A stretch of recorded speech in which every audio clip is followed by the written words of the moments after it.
اگر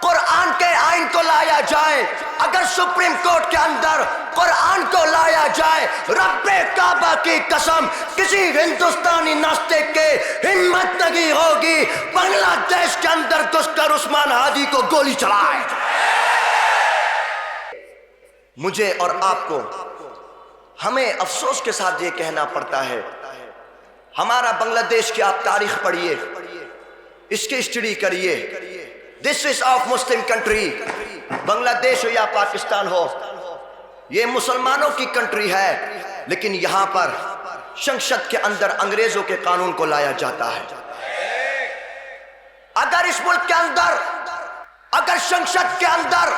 قرآن کے آئین کو لایا جائے، اگر سپریم کورٹ کے اندر قرآن کو لایا جائے، رب کعبہ کی قسم کسی ہندوستانی ناستک کے ہمت نہیں ہوگی بنگلہ دیش کے اندر گھس کر عثمان ہادی کو گولی چلائے۔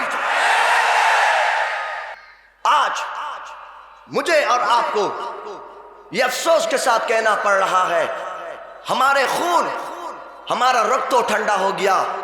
ہمیں اس کو گرم کرنے کی ضرورت ہے۔ آپ دیکھیے کس طرح ہمارے بھائیوں کو شہید کیا جا رہا ہے، کس طرح ہمارے ملک کے بنگلہ دیش کے علماء کو، مظلوم علماء کو جیلوں کے اندر ڈالا جا رہا ہے۔ آپ اپنی تاریخ پڑھیے، آپ بنگلہ دیش کی تاریخ کی اسٹڈی کریے،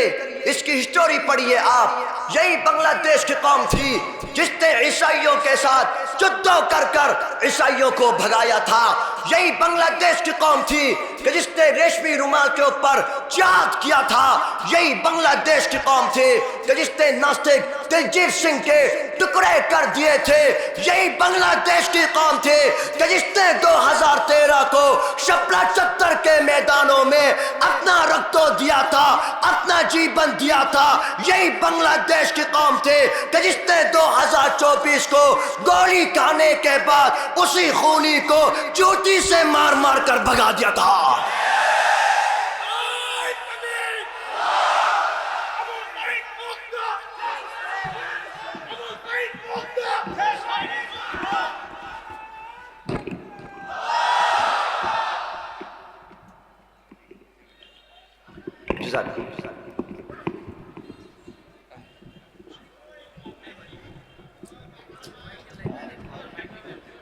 ٹھیک ہے، مشکل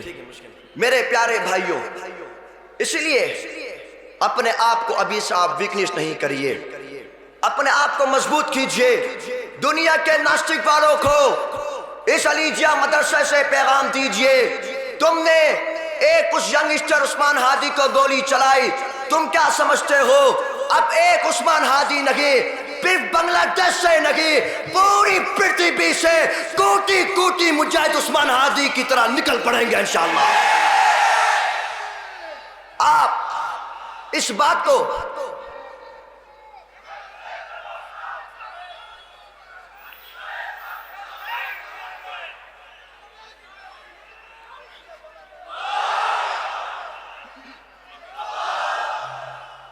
میرے پیارے بھائیوں،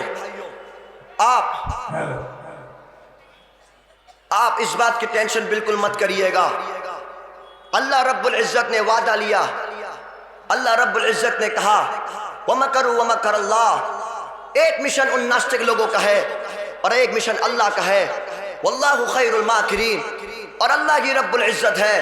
جو بیسٹ پاورفل، جو مشن کو چلانے والا ہے۔ میرے پیارے جوک بھائیوں، مجھے اور آپ کو اس دین اسلام کے لیے ریڈی رہنا پڑے گا،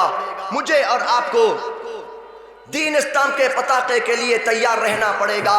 مجھے اور آپ کو قرآن مجید کے سیکورٹی دینے کے لیے ریڈی رہنا پڑے گا۔ اللہ رب العزت نے ساری انسانیت کو، سارے مانوس کو دکھا دیا، جب بھی کوئی ناستک آتا ہے اللہ رب العزت مسلمانوں میں سے ایک کو کھڑا کر دیتا ہے۔ آپ ذرا اس کا مطالعہ کیجئے، آپ ذرا اسٹڈی پڑھیے کہ جب بھی ناستک یہ ابو جہل بن کر آ گیا، اللہ رب العزت نے حضرت ابو بکر کو مسلمانوں میں سے کھڑا کر دیا۔ جب بھی ناستک ابو لہب بن کر آ گیا،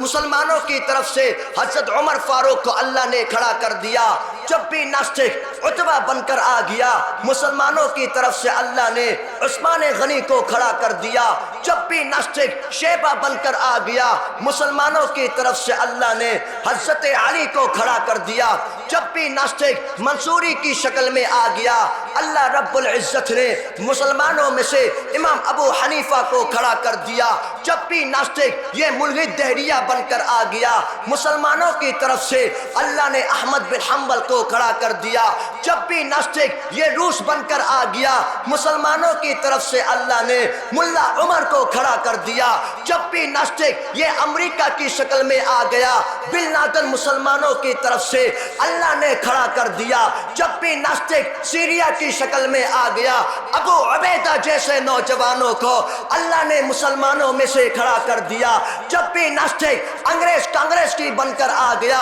مسلمانوں کی طرف سے حسین احمد مدنی، شیخ الہند قاسم نانوتوی جیسے مسلمانوں کو اللہ نے کھڑا کر دیا، جب بھی ناستک بدعت کی صورت میں آ گیا مسلمانوں کی طرف سے اللہ نے علامہ احمد شفیع کو کھڑا کر دیا، جب بھی ناستک بنگلہ دیش میں آ گیا مسلمانوں کی طرف سے اللہ نے مفتی امینی جیسے کو کھڑا کر دیا، جب بھی ناستک ڈھاکہ کی سرزمین پر آیا مسلمانوں کی طرف سے اللہ نے علامہ عزیز الحق کو کھڑا کر دیا، جب بھی ناستک شپلا چتر کی صورت میں آ گیا مسلمانوں کی طرف سے اللہ نے جنید بابو نگری کو کھڑا کر دیا۔